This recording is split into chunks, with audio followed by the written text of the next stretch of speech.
Lucknow university campus से इस वक्त हमारे साथ जुड़ गए अशोक। अब आज सुप्रीम कोर्ट ने फिलहाल के लिए इस पर रोक लगा दी, लेकिन जो यूजीसी रेगुलेशन है उस पर छात्र क्या सोचते हैं, प्लीज पहुंचाएं हम तक।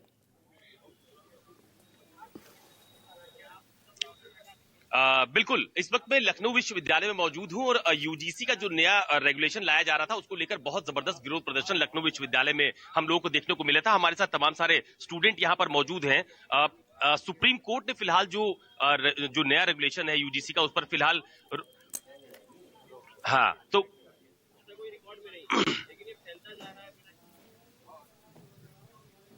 प्लीज अशोक कंटिन्यू करें प्लीज। बिल्कुल, हमारे साथ कुछ स्टूडेंट्स हैं, उनसे बात कर लेते हैं। क्या नाम है? मेरा नाम मानव रावत है। मानव रावत है लखनऊ। मुझे बताइए, सुप्रीम कोर्ट ने जो फिलहाल रोक लगाई है उसको किस तरह से आप लोग देख रहे हैं?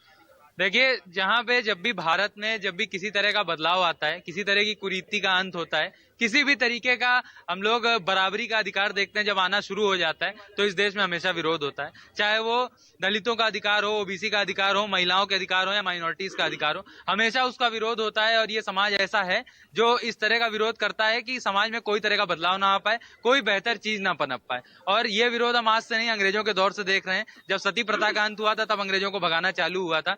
जब चाइल्ड रीमैरिज का एक्ट आया था तब अंग्रेजों को भगाना चालू हुआ था। तो आज की तारीख में जब ये नया कानून आया था तो ये मैं एक्सपेक्ट ही नहीं कर सकता था कि ये कानून आराम से लागू हो जाता। बिल्कुल इसका विरोध हुआ और सुप्रीम कोर्ट ने स्टे लगाया। हम उससे बहुत नाराज हैं और उस स्टे के खिलाफ हम लोग विरोध प्रदर्शन भी करेंगे आने वाले समय में, ये पक्का है। लेकिन सुप्रीम कोर्ट ने यह भी कहा है कि इसकी भाषा स्पष्ट नहीं है।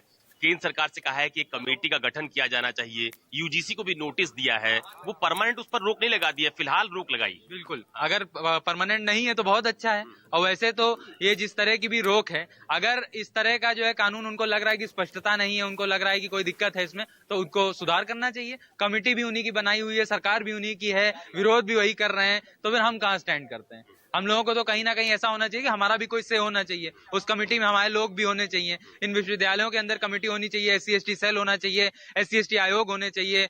कुछ भी तो नहीं है। अगर ये कुछ भी करना चाहते हैं तो ये सरकार के हाथ में है कि बेहतर कमेटी गठित की जाए और उसमें हम लोगों के अधिकारों की बात की जाए। क्या नाम है भैया आपका? जी, मेरा नाम है एडवोकेट अंकित कुमार। तो मुझे बताइए कि आप यहाँ पढ़ते हो? जी, एमए कर रहा हूँ। एमए कर रहे हैं आप। तो मुझे बताओ, सुप्रीम कोर्ट ने जो यूजीसी के नए नियम पर रोक लगाई है, इसको आप लोग किस तरह से देख रहे हैं? ये बिल्कुल गलत है, रोक नहीं लगानी चाहिए थी और इसमें अमेंडमेंट करने चाहिए थे। अमेंडमेंट ये है कि उसमें से ईडब्ल्यूएस का जो सेक्शन है उसको हटाना चाहिए था। क्योंकि जो अभी मैंने बात रखी, कई बार भी मैं बात रख रहा हूँ कि अपर कास्ट के अगर कोई गरीब तबके का अपर कास्ट कोई बैठा कोई आदमी है और उसके सामने कोई अमीर SC/ST या ओबीसी बैठा हुआ है, तो उसमें जो डिस्क्रिमिनेशन फेस करने को मिलता है, उसमें आप ये नहीं देखोगे कि अपर कास्ट गरीब को डिस्क्रिमिनेशन फेस करने को मिल रहा हो। लेकिन उसमें ये आप जरूर देख सकते हैं, चाहे वो अमीर हो, चाहे वो गरीब हो, SC/ST OBC, उसको डिस्क्रिमिनेशन फेस करने को जरूर मिलता है। ये चीज है। तो आप लोग रोक से सहमत नहीं? बिल्कुल रोक से सहमत नहीं है। इसमें अमेंडमेंट करना चाहिए, ईडब्ल्यूएस के सेक्शन को उसमें से हटाना चाहिए। जी, क्या नाम है आपका? जी, मेरा नाम तेजपाल है। मैं यहीं लखनऊ विश्वविद्यालय का एमए का छात्र हूँ। एमए पढ़ रहे हैं आप? जी जी, किस सब्जेक्ट से? राजनीति विज्ञान से। तो मुझे आप ये बताओ, सुप्रीम कोर्ट ने जो फिलहाल रोक लगाई है, इसको आप किस तरह से देख रहे हैं? पहले तो हम उसके पक्ष में थे कि यूजीसी आया, बढ़िया हुआ, लेकिन अगर रोक लगाई है तो एक सेक्शन इसमें मैं और भी मेरी ऐसी गुजारिश है, मैं एक वो दे रहा हूँ अपना आइडिया कि